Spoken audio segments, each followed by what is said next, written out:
Aldayanat పూర్ణాతనింపును ఆత్మైక్యత నవా యవములు కలిగిన ఆత్మైక్యత నవా యవములు కలిగిన క్షేమాభివృద్ధిని దేహము పొందును క్షేమాభివృద్ధిని దేహము పొందును భక్తుల ప్రభుని శరీరము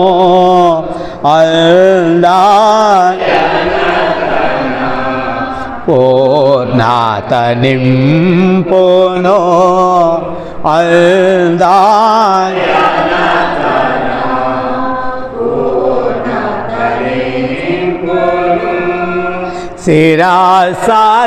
శిరసాధీనములు సర్వాంగములుండినా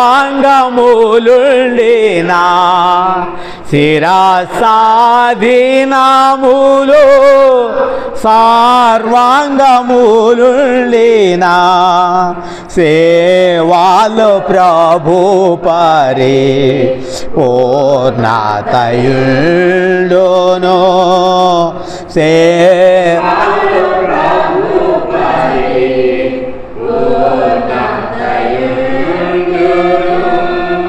భక్తుల సంగమే ప్రభుని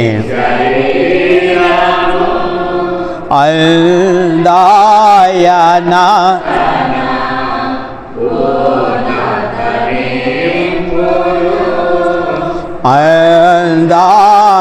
అల్దాయనతన పూర్ణత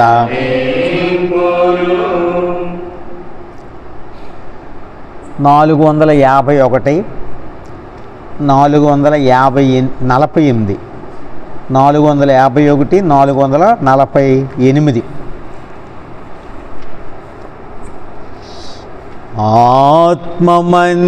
ఆత్మమందిరమును ప్రభు కట్టుచున్నాడు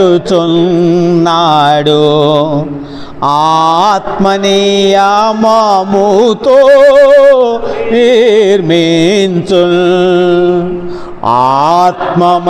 ఆత్మమందిరమును ప్రభు కట్టుచున్నాడు ఆత్మనియమముతో నిర్మించు మందిర దర్శన ఆత్మకునిచి ఆత్మ ద్వారానే కనపరచు మందిర దర్శన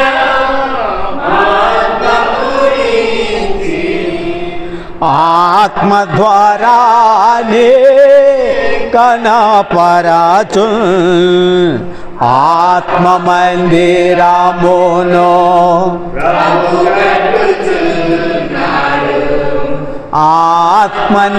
ఆత్మనియమముతో నిర్మించు ఆత్మ మందిరమును ప్రభు కట్టుచున్నాడు ఆత్మనియమముతో నిర్మించు ఆత్మజీవముతో నిర్మించబడును నిండు జీవముతో దృఢమగును ఆత్మజీవముతో నిర్మింపబడును నిండు జీవముతో ఆత్మ మందిరమును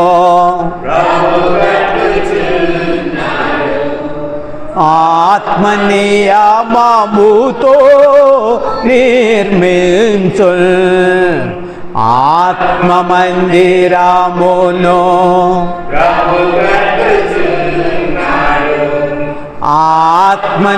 ఆత్మనియమముతో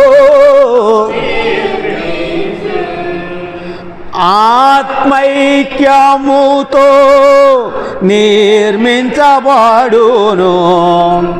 ఆత్మతో నప్పుడే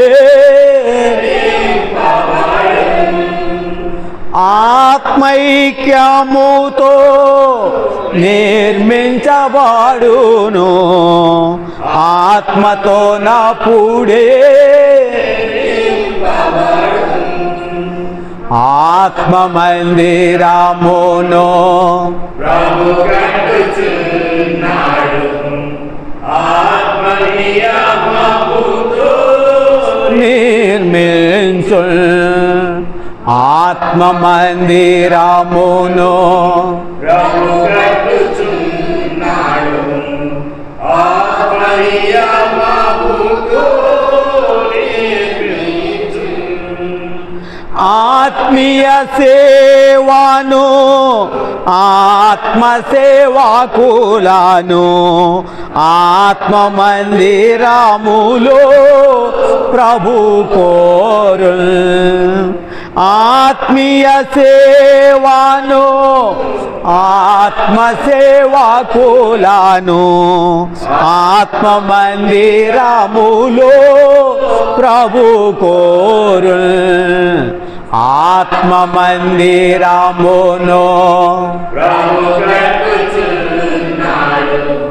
ఆత్మ నియమముతో నిర్మించు ఆత్మ మందిరమును ఆత్మ నియమముతో నిర్మించు ఆత్మీయ బలులను అర్పించునప్పుడే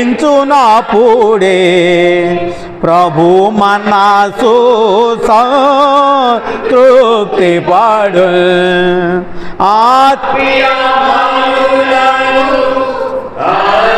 అర్పించునప్పుడే ప్రభు మనసు సంతృప్తి పడు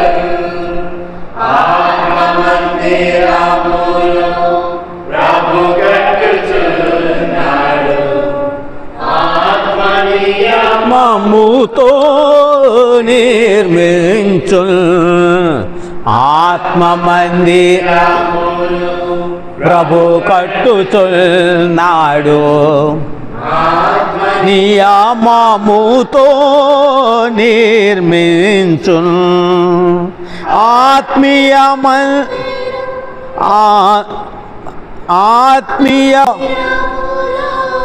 లోక శరీరా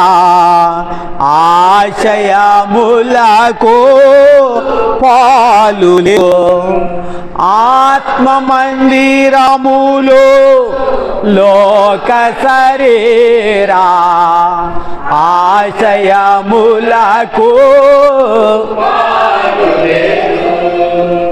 ఆత్మ మందిరమును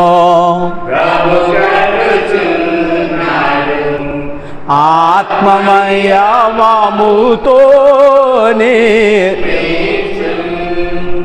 ఆత్మ మందిరమును ప్రభు కట్టుచున్నాడు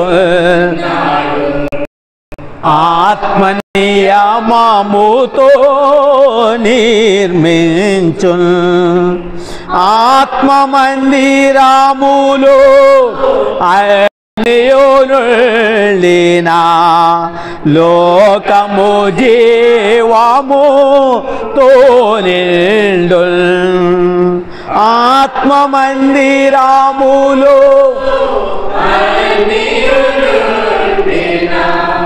లోకము జీవముతో నిండు ఆత్మ మందిరములో ఆత్మ నియమముతో నిర్మించు ఆత్మ మందిరమును ఆత్మ నియమముతో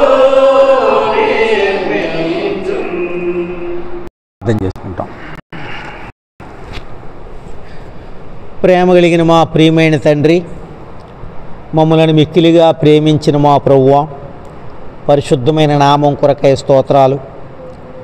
ఈ రాత్రికాల సమయం కొరకై వందనములు. నీ సన్నిధిలో మమ్మల్ని సమకూర్చిన దాని కొరకై స్తోత్రాలు. రాగలిగిన వారందరినీ బట్టి స్తుతిస్తూ గణపరుచుకుంటున్నాము. సమయం కొరకై వందనములు, స్తోత్రాలు. ఇంతవరకు తోడుగా ఉన్నదాని కొరకు వందనాలు. పాటలు ఇచ్చిన దాని కొరకై స్తోత్రాలు. వాక్యం కొరకని నీ వైపు చూస్తున్నాం. నీ వాక్యం మాకు సమృద్ధిగా దయచేయండి. వాక్యమును గురించినటువంటి జ్ఞానంతో నింపండి ప్రభువా తండ్రి. గ్రహింపు దయచేయండి, మాట్లాడండి. నిలబడుతున్నాను. నీ వాక్యంతో నన్ను కూడా మీరు జ్ఞాపకం చేసుకొని ఉపయోగకరంగా, దీవెనకరంగా, ఆశీర్వాదకరంగా చేసి మీరే మహిమ, ఘనత, ప్రభావం పొందండి ప్రభువా దేవా. నీ హస్తాలకు అప్పగించుకుంటున్నాము. మీ కాపుదల కోరుకుంటున్నాము. నీ అధ్యక్షత కోరుకుంటున్నాము. నీ శిరసత్వం కోరుకుంటున్నాము. మీ ఆధిపత్యం మాతో, మా మధ్యలో ఉంచి నడిపించండి అని యేసునామమున ప్రార్థిస్తున్నాం తండ్రి.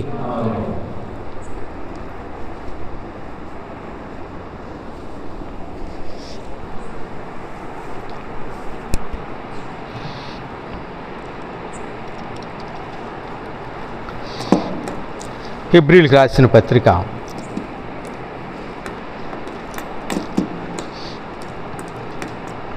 5వ వాక్యంలో నుండి 5వ అధ్యాయం.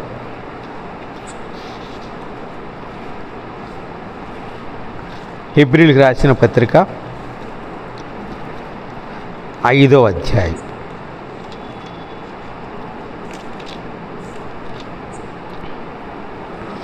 ఏడు నుండి 10 వరకు చదువుకుందాము.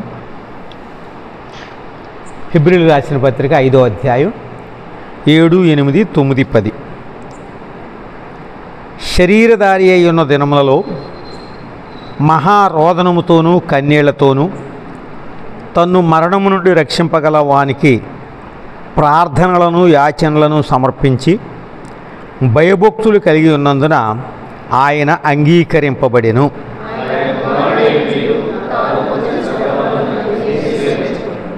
మరియు ఆయన సంపూర్ణ సిద్ధి పొందినవాడే మెల్కీసెదెకు యొక్క క్రమములో చేరిన ప్రధాన యాజకుడైన దేవుని చేత పిలువబడి తనకు విధేయులైన వారికి అందరికీ నిత్య రక్షణకు కారకుడాయెను. దేవుని వాక్యము మనము 5వ అధ్యాయం మొదటి 6వ వచనం వరకు కూడా ధ్యానించినప్పుడు మన ప్రభు అయినటువంటి యేసుక్రీస్తు వారు ఏ విధముగా ప్రధాన యాజకుడయ్యారు అనే మాట మనం, ప్రధాన యాజకుడు అంటే ఎవరు, ఆయన ఏ విధంగా నియమింపబడతాడు, ఆయనకు ఉండవలసినటువంటి గుణలక్షణాలు, క్వాలిఫికేషన్స్ ఏమిటి, మన ప్రభు అయినటువంటి యేసుక్రీస్తు వారు ఏ విధముగా మన ప్రధాన యాజకుడు అయ్యారు అనేది మనం జ్ఞాపకం చేసుకుంటూ వచ్చాం. మొదటి వచనంలో ఏముంది? ప్రతి ప్రధాన యాజకుడు మనుషులలో నుండి ఏర్పరచబడినవాడు. సో మనుషుల చేత, మనుషుల కొరకు, మనుషుల ద్వారా ఆయన ఏర్పాటు చేయబడ్డాడు అనేటువంటిది మనం చూసాం. ఆయన కూడా మనుషుడయ్యాడు. ఆ కారణం చేతనే ఆయన దేవుడిగా ఉంటే మనుషుల్లో నుండి ఏర్పరచబడలేడు గనక ఆయన దేవుడే కానీ ఆయన మనుషుడైనాడు అనేటువంటి మాట మనం చూసాం. అలానే అదే వచ్చిన ఆఖరు భాగంలో కూడా ఏముందంటే మనుషుల చేత లేదా మనుషుల నిమిత్తము నియమింపబడను. సో మనుషులలో నుండి మనుషుల కొరకు, మనుషుల నిమిత్తం అంటే ప్రజలు తీసుకొచ్చేటువంటి అర్పణలు, బలులు అర్పించే దాని కొరకును, వారి కొరకై విజ్ఞాపన చేసేదాని కొరకును, వారి నిమిత్తమై ప్రార్థన చేసేదాని కొరకును, అనేటువంటి మాట. అర్పణలను బలులను అర్పించుటకు, దేవుని విషయమైన కార్యములు జరిగించుటకు. So is the representative of the people. ఎక్కడ? దేవుని ఎదుట. దేవుని ఎదుట ప్రజల ప్రతినిధి ఎవరు? ప్రధాన యాజకుడు. సో ఆ విధముగా ఆయన నియమింపబడ్డాడు అని చెప్పుతూ, తర్వాత ఏం చూసాము మనము అంటే, తను కూడా మనుషుడే గనక, ఎవరో ప్రధాన యాజకుడు మనుషుడే గనక ఆయన ఏం చేయాలంటే వచ్చేటువంటి వారి పక్షముగా తాలిమి చూపగలిగిన వాడై ఉండాలి అని. అంటే ఏంటి? కంపాషన్ అంటే ప్రేమ చూపగలిగిన వాడై ఉండాలి. సో వచ్చేటువంటి వాళ్ళందరూ ఎవరన్నమాట? ఇప్పుడు అర్పణలు తెచ్చేవాళ్ళు అందరూ ఎవరు? మనుషులే. అదే సమయంలో ఎందుకు అర్పణలు తెస్తున్నారు అంటే వాళ్ళలో కొన్ని బలహీనతలు ఉన్నాయి, లేదా పాపం ఉంది, అపరాధం ఉంది. దేవునితో సమాధాన పడాలని అర్పణలు తెచ్చారు. ఈయన వారి మీద కోప్పడకూడదు. మీరు తప్పులు చేసి, పొరపాట్లు చేసి, పాపం చేసి ఇదేం పని అనకూడదు. మరి ఏం చేయాలట? వారి మీద తాలిమి చూపగలిగిన వాడు, అంటే ప్రేమ చూపగలిగిన వాడు. ఎందుకంటే ఈయన కూడా కొన్ని పొరపాట్లు ఉన్నాయి అనేటువంటిది ఇక్కడ మనం చూసాం. కనుకనే ఇంకో మాట ఏం చూసాము? వాళ్ళ కొరకు, ఎవరు? వచ్చినటువంటి ప్రజల కొరకు, తన కొరకు కూడా తను ఏం చేయాలట? అర్పణలు అర్పించాలి. అదే సమయంలో ఇప్పుడు ఎవరు కూడా ఈ ఘనత తనకు తానే, అంటే తనకు తానే అపాయింట్ చేసుకుంటాక లేదు. మరి ఏం చేయాలట? దేవుని చేత పిలువబడ్డాడు. మనము నిర్గమాకాండం 28, 29 అధ్యాయాల్లోకి పోయి చూసేటప్పటికి అహరోనుని ఎవరు ఏర్పాటు చేసుకున్నారు? యాజకుడిగా, ప్రధాన యాజకుడిగా ఉండేదాని కొరకు ఎవరు ఏర్పాటు చేశారు? దేవుడే ఏర్పాటు చేసుకున్నాడు, దేవుడే కోరుకున్నాడు, ఆయనే నియమించాడు. కనుకనే ఇక్కడ రాశాడు, అహరోను పిలువబడినట్లుగా దేవుని చేత.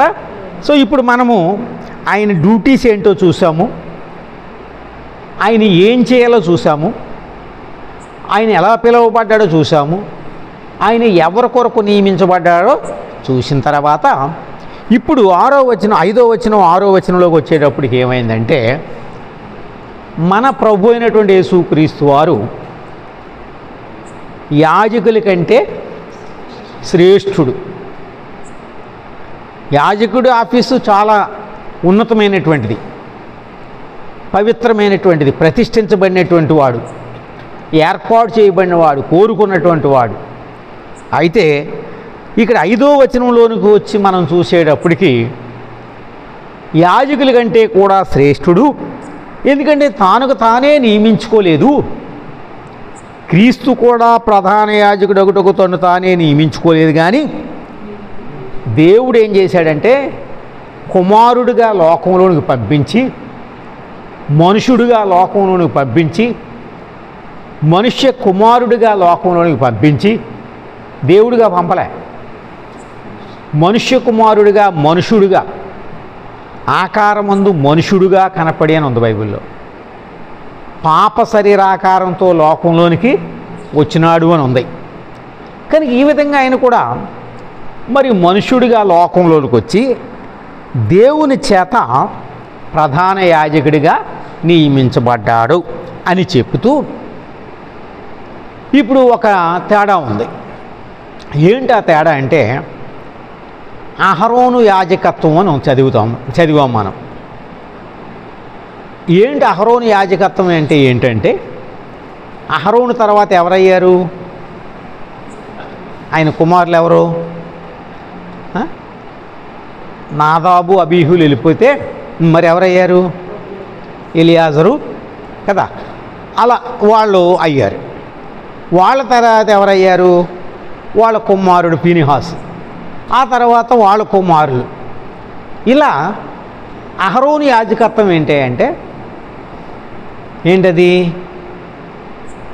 అది వారసత్వం. అంటే ఆ లేవీ వంశంలో అహరోను కుటుంబంలోనే వారు ఏం చేయబడాలి? యాజకులుగా చేయబడాలి. ఆ లేవి వంశంలో కూడా కహాతు, మెరారి, ఇంకో గెర్షోను 3 కుటుంబాలు ఉంటాయి. ముగ్గురికి 3 బాధ్యతలు అప్పగించాడు. అందులో ఒక బాధ్యత ఇది అహరోను యొక్క వారసత్వం. మరి మన ప్రభు ఏ గోత్రంలో పుట్టాడు? అహరోను ఏ గోత్రం? అహరోను లేవి గోత్రం. అహరోను లేవి గోత్రం. యేసు ప్రభు వారు ఏ గోత్రం? మరి అది ఎలా కుదురుతుంది? ఆయన అహరోను యొక్క యాజకత్వం ప్రకారం ఎవరు అవ్వాలి? లేవీలే యాజకులు అవ్వాలి, మిగిలిన వాళ్ళు అవ్వడానికి లేదు. మరి యేసు ప్రభు వారు ఎలాగయ్యారు అని అంటే గనక, అందుకని అక్కడ ఏం రాశాడంటే, అక్కడ 6వ వచనంలో మెల్కీసెదెకు యొక్క, మెల్కీసెదెకు అంటే మళ్ళీ మనము చూసాం ఆదికాండం 14వ అధ్యాయంలో పోయేటప్పటికి ఆయన ఎవరో తెలియదు, వంశం లేదు, తల్లిదండ్రులు లేరు, ఆది అంతం లేదు. కానీ ఏమని పిలువబడ్డాడు? సర్వోన్నతుడైన దేవుని యాజకుడు. ఆది అంతం లేనివాడు, వంశావళి లేనివాడు. ఇది మెల్కీసెదెకు యొక్క క్రమం. అహరోను క్రమం అయితే ఎవరు? అహరోను యొక్క కుమారులు మాత్రమే. కానీ మెల్కీసెదెకు యొక్క క్రమం ఏంటంటే, ఆది అంతం లేనటువంటి వాడు, వంశావళి లేనివాడు. ఆ 14వ అధ్యాయంలో మాత్రమే ఎప్పీర్ అయ్యాడు ఆయన. తర్వాత 110వ కీర్తనలోనూ అక్కడెక్కడ ఉన్నాయి, మనం చూస్తాం. సో ఇప్పుడు మన ప్రభు అయినటువంటి యేసుక్రీస్తు వారు ఆయన ఈ మెల్కీసెదెకు యొక్క క్రమం చొప్పున ఏమయ్యాడు? ప్రధాన అహరోను వంశావళి కాదు, మెల్కీసెదెకు యొక్క క్రమం చొప్పున. కనుకనే వారసత్వం అనేటువంటిది మెల్కీసెదెకు యొక్క క్రమంలో ఉండే యాజకులకైతే లేదు. వాళ్ళు మళ్ళా పిలువబడవలసిందే, దేవుడు వారిని కూడా కోరుకోవలసిందే. అది రెండిటికి తేడా, అహరోను యొక్క యాజకత్వానికని మెల్కీసెదెకు యొక్క. ఇప్పుడు మన ప్రభు అయినటువంటి యేసుక్రీస్తు వారు అహరోను కంటే శ్రేష్ఠుడని, యాజకుల కంటే శ్రేష్ఠుడని, ప్రధాన యాజకుడని మనము చూస్తూ ఉన్నప్పుడు ఏ విధంగా ఆయన ప్రధాన యాజకుడు అయ్యాడు అనేది ఈ 2-3 కొన్ని వచనాలు ఇక్కడ మనం చదివామే, 7 నుండి 10 వరకు. ఆయన 7 నుండి 10 వరకు యాజకుల కంటే శ్రేష్ఠుడు ఏ విధంగా అయ్యాడు? ప్రధాన యాజకుడు అయ్యుండి క్రీస్తు కూడా ప్రధాన యాజకుడు అని మనం 5వ వచనంలో చదివాం. కనుక ఆయన అపాయింట్మెంటు డివైన్ అపాయింట్మెంటు, ఆయన కాల్ హెవెన్లీ కాల్ అని మనం చూస్తున్నాం కదా, పరలోక పిలుపని. ఇప్పుడు 7వ వచనంలోకి వచ్చేటప్పటికి ఏం రాస్తున్నాడో, శరీరధారి అయి ఉన్న దినములలో మహారోధనముతోనూ కన్నీళ్లతోనూ తన్ను మరణము నుండి రక్షింపగల వానికి ప్రార్థనలను యాచనలను సమర్పించి భయభక్తులు కలిగి ఉన్నందున ఆయన అంగీకరింపబడెను. అది శరీరధారి అయి ఉన్న దినములలో. సో ముందు మనం చెప్పుకున్నాం ఆయన శరీరాకారంతో లోకంలోనికి వచ్చాడు అని, మనుషుడిగా లోకంలోకి వచ్చాడు అని. ఇప్పుడు ఆ మనుషుడిగా లోకంలో జీవించినటువంటి ప్రభువు ఏం చేశాడట? ప్రధాన యాజకుడిగా ఏం చేశాడని మనం చూస్తున్నాం. ఆయన అంటాడు మహారోధనముతోనూ కన్నీళ్లతోనూ, ఎగోని అంటారు, అంటే వేదన, రోదన, రోదన. సో ఈ విధమైనటువంటి ఆ వేదన, బాధ, కష్టము, శ్రమ అనుభవించి కన్నీళ్లతోనూ మహారోధనముతోనూ అని చెప్పుతూ మరి ఏం చేశాడని ఉంది? ప్రార్థనలను యాచనలను సమర్పించి. మనకు తెలుసు ఎక్కడ బాధ అనుభవించాడైనా? గెత్సెమనే తోటలో, గెత్సెమనేటువంటి తోటలో ఆయన దేవుని యొక్క చిత్తాన్ని నెరవేర్చేదాని కొరకై ఆ యొక్క పాత్ర, శ్రమల యొక్క పాత్ర, కప్ ఆఫ్ ర్యాత్ లేదా కప్ ఆఫ్ సఫరింగ్, ఆ పాత్ర ఆయన ప్రార్థన చేశాడు కదా, ఏమని? ఈ చిత్తమైతే ఈ పాత్ర నా యొద్ద నుండి తొలగించు. ఈ విధముగా మనము ఒక 2 మాటలు చదువుదామా? మత్తయి సువార్త 26వ అధ్యాయం. చాలా మాటలు ఉంటాయి అక్కడ.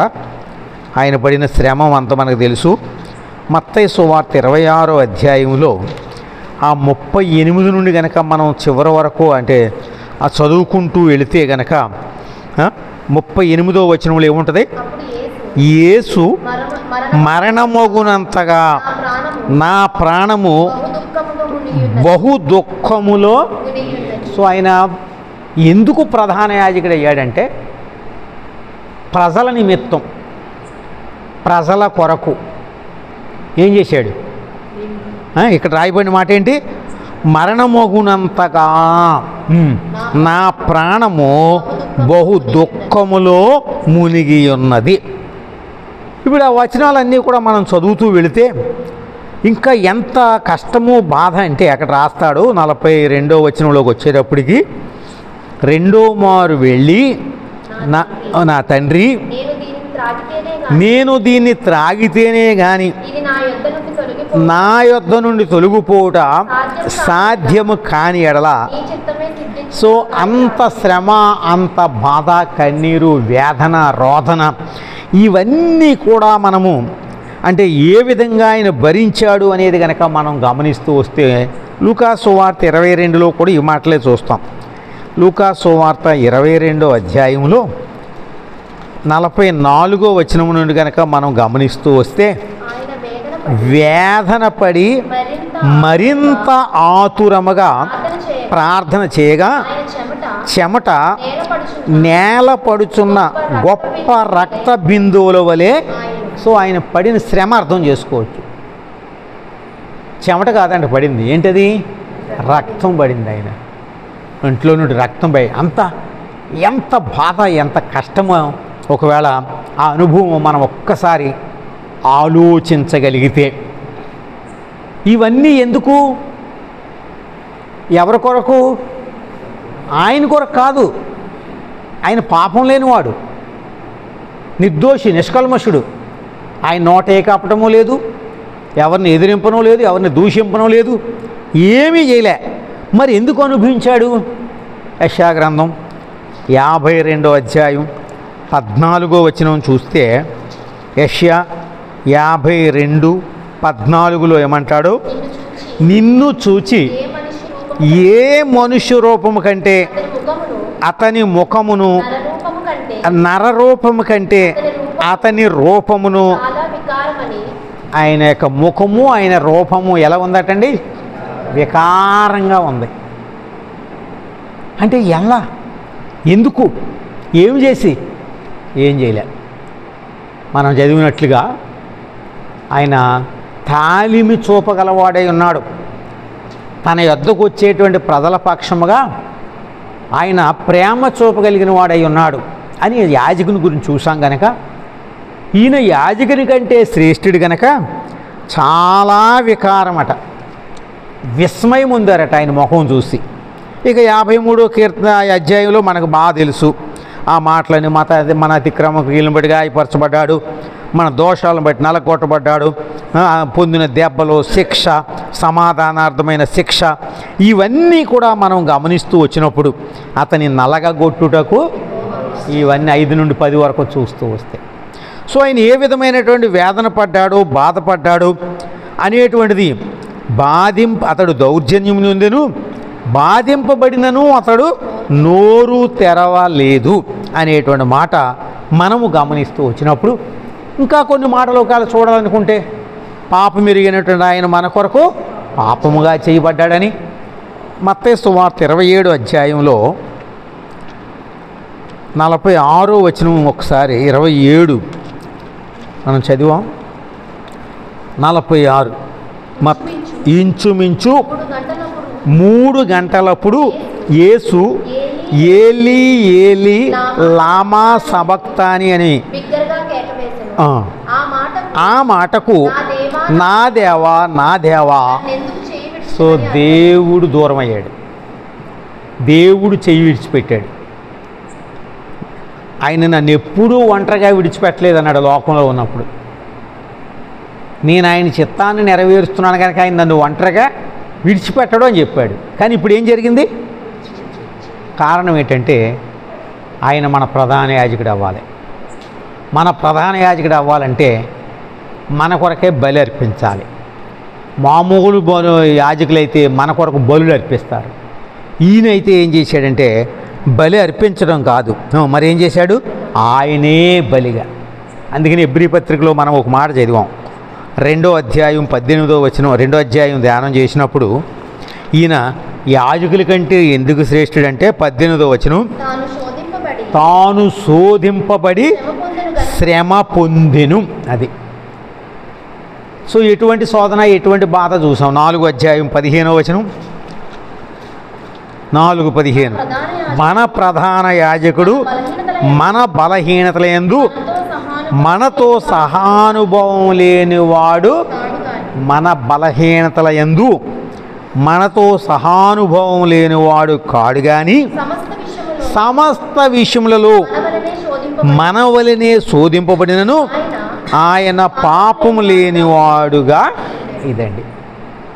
సో ఇప్పుడు ఆయన ఎవరన్నమాట? ప్రధాన యాజకుడు, కానీ యాజకుల కంటే పాపం లేనటువంటి వాడు గనక, శ్రమపడిన వాడు గనక, ఆ ఎగోని అంటే ఏంటో, ఏడుపు అంటే ఏంటో, మరణం అంటే ఏంటో, దుఃఖం అంటే ఏంటో, కన్నీళ్ళు అంటే ఏంటో, ఇవన్నీ అనుభవపూర్వకంగా ఎరిగిన వాడు గనక ఏం చెప్తున్నాం మనం? యాజకుల కంటే శ్రేష్ఠుడు. యాజకులకి బాధలు లేవు, వాళ్ళు బలులు అర్పించారే కానీ వాళ్ళు బలిగా అర్పింపబడలేదు. కానీ ఈయన గురించి మనం ఏం చదివామంటే కన్నీళ్లతోనూ మహారోధనముతోనూ ప్రార్థనలను యాచనలను ప్రార్థనలు. ఇది ఈ 7వ వచనంలో మనం చూసినటువంటి మాట. ఆయన ఏ విధంగా ప్రధాన యాజకుడయ్యాడు, ప్రధాన యాజకుడయ్యి ఆయన ఏం చేశాడు? పాపం లేనివాడు పాపంగా చేయబడ్డాడు, ఆశీర్వదించేవాడు శాపగ్రాహి పిలువబడ్డాడు, మనుషుడని పిలువబడ్డాడు, లేకపోతే సమరయుడని పిలువబడ్డాడు, దెయ్యం పట్టినవాడని పిలువబడ్డాడు. ఒక్కటి కాదు, ఏమీ కారణం అంటే ఆయన మన ప్రధాన యాజకుడు అయ్యే నిమిత్తమై అనే మాట చూస్తున్నాం. రండి 8వ వచనం చదువుదాం. హెబ్రీ పత్రిక 5వ అధ్యాయం 8వ వచనం చదువు. ఆయన కుమారుడు. ఈ మాట మనం చూస్తూ వచ్చాం, పలుమార్లు ఉంది. ఈయన నా ప్రియ కుమారుడు, ఈయన నా ప్రియ కుమారుడు, లేదా నీవు నా కుమారుడవు, నేడు నేను నిన్ను కని ఉన్నాను, 2:7 కీర్తనలో. సో ఈ విధముగా ఆయన కుమారుడు కానీ ఇక్కడ ఏమంటాడంటే ఆయన కుమారుడు కాకుండా మనుష్య కుమారుడిగా చదువుపుడు. ఆయన కుమారుడయుండియు తాను పొందిన శ్రమల వలన విధేయతను నేర్చుకొని. ఇదేంటిది? మన బైబిల్లో ఏం రాయబడిందంటే బాధ వలన వారిని విధేయులుగా చేయును అని ఉంది. బాధల వలన మనుషుల్ని ఏం చేస్తాడట? దేవుడు విధేయతలోకి తీసుకొస్తాడట. నేను నీ కట్టడలను నేర్చుకున్నట్లు నేను శ్రమను నీండుట నాకు శ్రమ కలుగక మునుపు త్రోవ విడిచితిని, ఇప్పుడైతే నీ ఆజ్ఞలను అనుసరించి నడుస్తున్నాను అని ఉంది. సో శ్రమల ద్వారా మనుషులు విధేయులు అవుతారు. అది యోబు గ్రంథంలో మనం బాధ వలన వారిని విధేయులుగా చేస్తాడు. ఇప్పుడు యేసు ప్రభువుని గురించి కూడా ఏం చూస్తున్నాం మనం? ఇప్పుడు 8వ వచనంలో ఏం చదివాం? కుమారుడయ్యుండి తాను పొందిన శ్రమల వలన, అంటే ఆయన విధేయత కాకుండా ఈ శ్రమలు అనుభవింపక మునుపు అవిధేయుడిగా ఉన్నాడా దేవునికి? లూకా 2:52లో మనం ఏం చూస్తాము? పుట్టినప్పుడు లూకా 2:52 యేసు జ్ఞానమందును వయస్సునందును, సో దేవుని దయ్యందును మనుషుల దయ్యందును. సో ఇప్పుడు దేవుని దయ ఆయన మీద ఉందా లేదా? ఉందా లేదా? దేవుని దయ్యందు వర్ధిల్తున్నాడు అందగా. మరి ఇంకా ఆయన విధేయత నేర్చుకోవడం ఏంటి? ఫిలిప్పీ 2:8 ఏమంటాడు? ఫిలిప్పీ 2:8 ఏమంటాడంటే, ఆకారమందు మనుషుడిగా కనబడి మరణం పొందినంతగా, శిలువ మరణం పొందినంతగా, చూసారా, శిలువ మరణము పొందునంతగా విధేయత చూపిన వాడై. అది సో ప్రభువు విధేయుడే, కానీ మాదిరిగా ఉండేదాని కొరకై, అదే సమయంలో మన కొరకై, ప్రజల కొరకై, ప్రజల పక్షంగా ఆయన నిర్ణయించబడ్డాడు కనుక, ప్రజల కొరకు పనిచేయవలసినటువంటి ప్రధాన యాజకుడు కనుక విధేయతను ఏం చేశాడని ఉంది ఇక్కడ, నేర్చుకున్నాడట. తాను ఆయన కుమారుడయుండి తాను పొందిన శ్రమల వలన, మనం ఎన్ని మాటలు చూడడం ఆయన గురించి, నీతిమంతుడని, నిరపరాధని, ఏ తప్పు చేయలేదని. ఆయన బాప్తిసం పొందినప్పుడు కూడా ఆయన మాట చెప్పాడు, నీతి యావత్తు ఎలాగూ జరగదు. సో ఆయన నీతిమంతుడు. అయితే పేతురు మొదటి పత్రిక 3:18 ప్రకారం, పేతురు మొదటి పత్రిక 3:18 మనం ఏం చూస్తామంటే, 3:18 మాలాగున్న ఎడల కీడు చేసి శ్రమపడుట కంటే చదువు మనలను దేవుని యొద్దకు తెచ్చుటకు, మధ్యలో 18లో 2వ భాగం అన్నాడు, మనలను దేవుని యొద్దకు తెచ్చుటకు అనీతిమంతుల కొరకు నీతిమంతుడైన క్రీస్తు. సో ఎందుకు ఇప్పుడు ఈయన శ్రమలు పడ్డాడో విధేయత నేర్చుకోవడం అంటే, అనీతిమంతుల కొరకు, దుర్నీతిలో ఉండేటువంటి వారి కొరకు. ఆయన నీతి లేని వాడు కాడు, మనం అక్కడ చూస్తాం, అనేకమైన సందర్భాల్లో మనం చూస్తుంటాం. మరి ఎందుకయ్యా ఈయన శ్రమ పడ్డాడంటే, విధేయత రుజువుపరిచేదాని కొరకై, కనుపరిచేదాని కొరకై, మనమందరము కూడా విధేయులు కావాలని ఆయన ఏం చేశాడట, విధేయుడయ్యి ఎంతవరకు అంట, మరణం పొందినంతగా, అనగా శిలువ మరణం పొందినంతగా విధేయత చూపినవాడై అనే మాట ప్రకారం ఇప్పుడు హెబ్రీ 5:8 మనం చూసిన మాట ఏంటంటే, తాను శ్రమల వలన విధేయత నేర్చుకున్నాడు. శ్రమల వలన. సో కనుకనే యాజకుల కంటే శ్రేష్ఠుడు. చూస్తారా, యాజకుల కంటే శ్రేష్ఠుడు. మనం చూస్తాము వాక్యంలో, యాజకులు అన్ని చోట్ల విధేయులు కాలే. ఉదాహరణ కొరకు అహరోను కుమారులు ఇందాక మనం చెప్పినట్లుగా ఎవరాళ్ళు, నాదాబు, అబీహులు ఏం చేశారు, అన్యాగ్నిని దేవుని సన్నిధికి, వాళ్ళు యాజకులే. అలాగే ఏలి ఏం చేశాడు, నాకంటే నీ కుమారులను నీ ఎక్కువ గొప్ప చేసుకుంటున్నావు, ప్రేమిస్తున్నావు. సో ఇటువంటి యాజకులు ఉన్నారు, కానీ ఈయన అటువంటి వాడు కాదు. యాజకుల కంటే ఎందుకు శ్రేష్ఠుడై అంటే, తాను పొందిన శ్రమల వలన విధేయతను నేర్చుకున్నాడు. 7వ వచనం ప్రకారమేమో కన్నీళ్ళు, దుఃఖం, బాధ, వేదన, మరణం పొందినంతగా చెమట రక్తం వలె అయ్యేటంత వరకు వేదన పడ్డాడు. నిరాకారుడిగా, సొగసైన స్వరూపమైన లేనివాడిగా. 8వ వచనం ప్రకారం శిలువ మరణం పొందినంతగా, శాపగ్రాహి అని పిలువబడేంతగా ఏం చేశాడు, విధేయత చూపించాడు. సో కారణం చేత ఆయన యాజకుల కంటే శ్రేష్ఠుడని చూస్తూ ఇప్పుడు 9వ వచనంలోకి వచ్చేటప్పటికి ఏమంటాడో, మరియు ఆయన సంపూర్ణ సిద్ధి పొందినవాడై మళ్ళీ ఇక్కడ తీసుకొచ్చాడు. మెల్కీసెదెకు అంటే అహరోను వంశావళిలో ఉండే యాజకులు చేసే పనిని మెల్కీసెదెకు యొక్క క్రమం చొప్పున యాజకులైన వారు చేసే పని ఒకటే. నియమింపబడటం వేరే విధానం, కానీ పని మాత్రం వాళ్ళు ఏం చేశారో వీళ్ళు అదే చేయాలి. సో ఆ విధంగా మెల్కీసెదెకు యొక్క క్రమం చొప్పున క్రమములో చేరి ప్రధాన ప్రధాన యాజకుడని దేవుని చేత పిలువబడి విధేయులైన తనకు విధేయులైన వారికి ముందు, ఎందుకంటే ఆయన సంపూర్ణ సిద్ధి పొందినవాడై, సంపూర్ణ సిద్ధి పొందినటువంటి వాడై తనకు విధేయులైనటువంటి వారికి అందరికీ నిత్య రక్షణకు, అది యాజకుల్ని నమ్ముకున్న వాడు నిత్యరక్షణ పొందలే, యాజకుడు చెప్పినట్లుగా విన్నవాళ్ళు నిత్యరక్షణ పొందలే. కానీ ఈయనకు విధేయులైనటువంటి వారు కారణం ఏంటంటే is the author of salvation, అంటే రక్షణకర్త. అక్కడ మనం చూసే మాట ఏంటంటే ఆయన నిత్య రక్షణకు కారకుడాయను. సో ఎవరైతే విధేయులు అవుతారో, మాట వింటారో, లోబడతారో వారందరూ కూడా, పేతురు అంటాడు, మేమును తనకు విధేయులైన వారికి అనుగ్రహించు పరిశుద్ధ, అపోస్తుల కార్యములు 5వ అధ్యాయం 32వ వచనం. ఏ విధంగా నిత్య రక్షణకు మనలను కారకులుగా చేశాడు?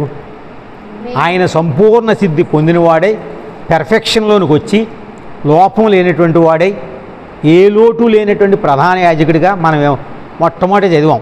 ప్రధాన యాజకుడు అయ్యేవారు ఏముండకూడదు? కుంటోడు కానీ, గుడ్డోడు కానీ, లేదంటే చెవిటోడు కానీ, ఏ లోపం కానీ ఉన్నవాడు ఏమవ్వకూడదు? ప్రధాన యాజకులకి పనిచేయరు. కనుక నేను ఏ లోపం లేనివాడు కనుక సంపూర్ణ సిద్ధి పొందినవాడు, పర్ఫెక్ట్ హై ప్రీస్ట్ అనమాట. అంటే సంపూర్ణమైనటువంటి ప్రధాన యాజకుడికి ఏమీ మనం ఎవ్వరము కానీ తప్పుపడడానికి. కనుక సంపూర్ణ సిద్ధి పొందిన కారణం చేత ఇప్పుడు ఏమంట, తనకు విధేయులైన వారు అందరికీ కూడా ఏమవుతున్నాడట? నిత్య రక్షణకు. అందుకని పేతురు రాస్తాడు, మేమును తనకు విధేయులైన వారికి అనుగ్రహించే పరిశుద్ధ. సో విధేయత అనేటువంటిది తద్వారా మనలను ఆ సంపూర్ణతలోనికి, రక్షణలోనికి ఆయన నడిపిస్తూ ఉన్నాడు. ఇంకా అనేకమైనటువంటి సందర్భాల్లో రోమిలు రాసిన పత్రికల 1వ అధ్యాయం చాలా వచనాలు కలిసి ఉంటాయి. అక్కడ 1 నుంచి 7వ వచనంలో అక్కడ కూడా మనం చూస్తూ వచ్చినప్పుడు ఆయన ఒక మాట ఉంటుంది, ఈయన నామము నిమిత్తము సమస్త జనులు విశ్వాసమునకు విధేయులగునట్లు, అది విశ్వాసమునకు విధేయులు. ఆయన నిత్యరక్షణ ఏ విధంగా మనం పొందగలమంటే ఆయన ఆత్మ ఇస్తున్నాడట విధేయులైన వారికి, నిత్యరక్షణ ఇస్తున్నాడట. ఇక్కడ ఏం చూస్తున్నాం మనము? ఈ విశ్వాసం, ఈయన నామము నిమిత్తము విశ్వాసమునకు విధే. తెస్సలోనికి రాసిన పత్రిక 2వ పత్రికలో 1వ అధ్యాయం 2వ పత్రిక 1వ అధ్యాయం 8వ వచనంలో తెస్సలోనికి రాసినటువంటి 2వ పత్రిక చదవండి. 2వ తెస్సలోనికలు 1వ అధ్యాయం 8వ వచనం చదువు. ప్రభు అయిన యేసు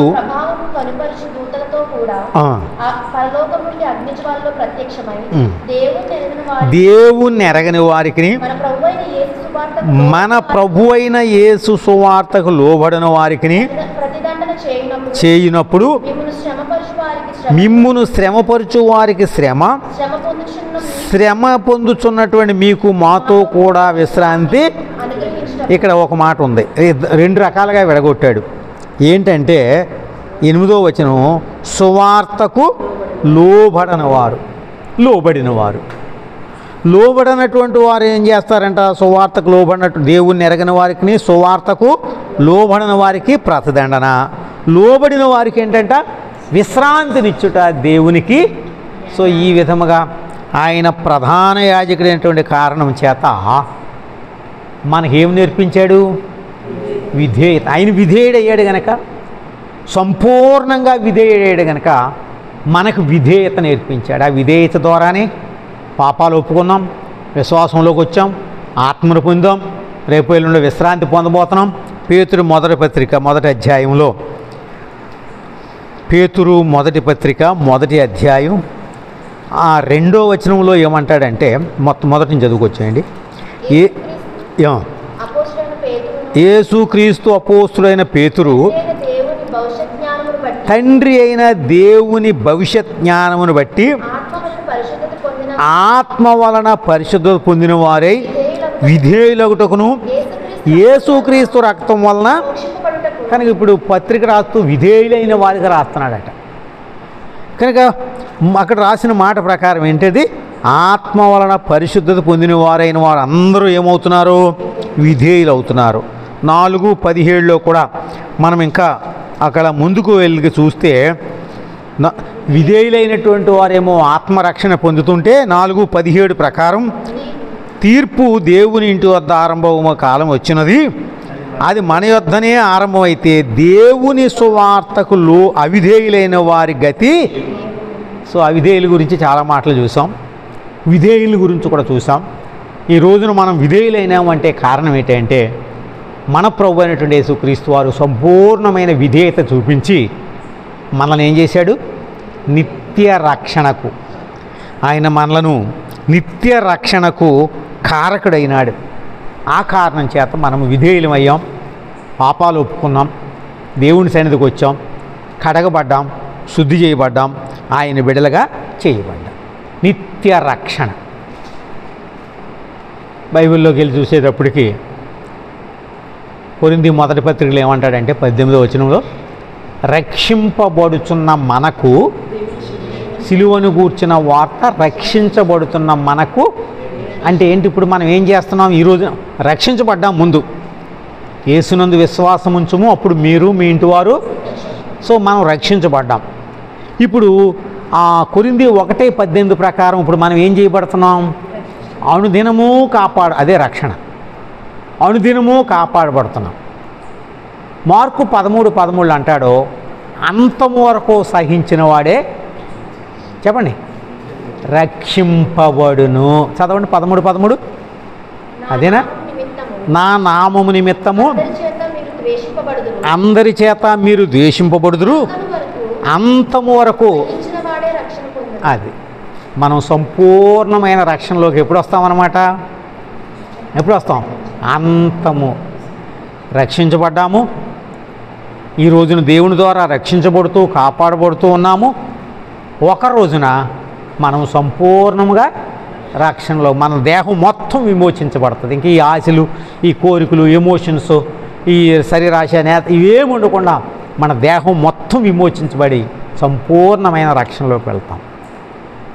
ఏమిటి కారణం అంటే మన ప్రభు అయినటువంటి యేసుక్రీస్తు వారు మన ప్రధాన యాజకుడిగా ఆయన మరణం పొందాడు, శ్రమ పొందాడు, కన్నీరు కార్చాడు, రోదన, బాధ, ఏడుపు, సంపూర్ణ సిద్ధి పొందినవాడు మనకేమయ్యాడండి? నిత్య రక్షణకు. అది మన ప్రధాన యాజకుడు. కనుకనే ఏం పాడతాం? అహరోను కంటే శ్రేష్ఠుడు, యాజకుల కంటే కూడా శ్రేష్ఠుడు. అది యేసు ప్రభు వారి యొక్క ప్రధాన యాజకత్వం వివరించబడినటువంటి విధానం. ప్రార్థన చేసుకుందాం. ప్రభు మనకు అటువంటి ఆధిక్యత ఇచ్చినాడు కనుక నిత్య రక్షణలో మనం ఉండేదాని కొరకై ఎంతో జాగరూకులంగా ఉందాం. ప్రేమ కలిగిన మా ప్రియమైన తండ్రి, మమ్మల్ని మిక్కిలిగా ప్రేమించిన మా ప్రభువా, పరిశుద్ధమైన ఘనమైన శ్రేష్టమైన నామం కొరకు స్తోత్రాలు. నీ వాత్సల్యత కొరకై వందనములు. ఈ రాత్రి కూడా మీ సన్నిధి మాకు ఇచ్చిన దాని కొరకు వందనాలు. మాతో మాట్లాడుతూ వచ్చిన దాని కొరకై స్తోత్రాలు. ప్రభువా, సమకూర్చిన ప్రజల కొరకు వందనాలు. నీ వాక్యం కొరకై వందనములు. విన్న బిడ్డల కొరకై వందనములు, స్తోత్రాలు. మేమందరము కూడా మీ విధేయత ద్వారా, మీ శ్రమల ద్వారా, ప్రభువా మీరు అనుభవించిన బాధల ద్వారా, రోదన, వేదన, ప్రభువా నిత్యరక్షణకు కారకం కావాలని కోరుతున్నారు. వందనములు. దాని కొరకై సిద్ధపరుస్తున్నారు. స్తోత్రాలు. ప్రభువా మేము తప్పిపోకుండా సహాయపడుతూ రండి. కనికరం చూపించండి. ఈ రాత్రి మమ్మల్ని జ్ఞాపకం చేసుకుంటూ రండి. బిడ్డలు తిరిగి వెళుతున్నారు, తోడుగా ఉండండి. ఎబెనెజర్ ద్వారా జరిగించబడుతున్న పరిచర్య అంతా కూడా మీరు ఆశీర్వదించండి. అనేకులకు ఆశీర్వాదకరంగా చేయండి. నూతనమైన ఆత్మలు సమకూర్చబడ్డానికి సహాయపడండి. వస్తున్న వారు స్థిరపరచబడ్డానికి సహాయపడుతూ రండి. రాలేకపోతున్నటువంటి వారిని పురుకొల్పి ప్రేరేపించి నడిపించండి. ముందుంచబడిన కార్యక్రమాల కొరకై సిద్ధపరచండి. సంఘములో అనారోగ్యంగా ఉండేవారిని ముట్టండి, తాకండి, స్వస్థపరచండి. సరస్వతి హాస్పిటల్లో ఉంటుండగా ఆపరేషన్ అయ్యి ముట్టి బాగు చేయండి, స్వస్థపరచండి, బిడ్డలను కాపాడండి. అదేవిధంగా ప్రభువా యవన బిడ్డలు, వృద్ధులు, ప్రభువా తండ్రి అందరినీ కూడా జ్ఞాపకం చేసుకోండి, సరిహద్దులు విశాలపరచండి, పరిచారకులను లేపండి, అనుగ్రహించండి. నీకు వందనములు, స్తోత్రాలు. ప్రభువా జరిగించబడుతున్న పరిచర్య అంతటి కొరకై స్తుతులు. మరి నేను కూడా ఉదయం బయలుదేరి అమలాపురం వెళ్ళాలి, తోడుగా ఉండండి. రేపు అంతటి కొరకై పరిచర్య కొరకై సిద్ధపరచండి. మీ అభిషేకం దయచేయండి, శక్తి దయచేయండి, బలం దయచేయండి. వందన స్తోత్రాలు చెల్లిస్తూ నీ హస్తాలకు అప్పగించుకుంటూ మీ సహాయం కోరుకుంటూ మా ప్రభురక్షకుడైన యేసునామమున ప్రార్థించి వేడుకుంటున్నాం తండ్రి. తండ్రి అయిన దేవుని ప్రేమ, ప్రభు అయిన యేసుక్రీస్తు కృప, పరిశుద్ధాత్మక సహవాసం నిత్యము ఇప్పుడు ఎల్లప్పుడూ మనతో నుండి ఆయన నామ మహిమార్థమే మనలను భద్రపరచునుగాక. ఆమేన్. Praise lord.